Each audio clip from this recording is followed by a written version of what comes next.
Mga idol, good morning Pilipinas. Ito at hanapin natin yung aking alagang pusa.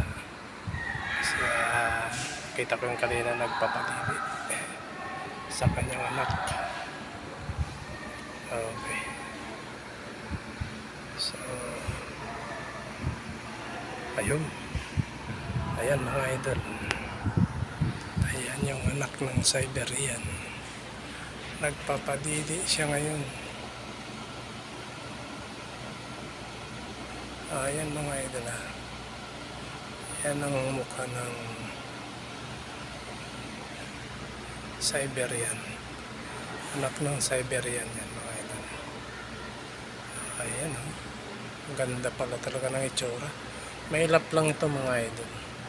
So ngayon ito nakunan ko rin dahil natidi siya ngayon.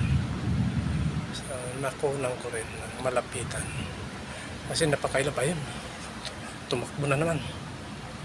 O ayan mga idol, ito yung anak ng Siberian mga idol. Napakailap, masyado siyang mailap. Kaya pag nakakita ng tao, takbo kagad. Makarinig ng kaluskos, takbo kagad. Ay nakarinig siya ng kahol ng aso ko. Kaya ito. O ayan ang itsura niya mga idol. Ayan. Okay. Balik siya sa nanay niya ulit. Ayan. Dididi siya ulit. Okay. Ayan. Dahil gutom siya. At katatapos ko lang pakainin tong nanay, kaya ito, natsimpuhan ko rin magpapadidi. At nagugutom na tong Siberian na anak.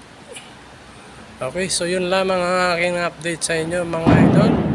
Bye bye mga idol, bye bye. Ayan, nagulat na dahil malakas ang kulog. Okay, bye bye mga idol, bye bye.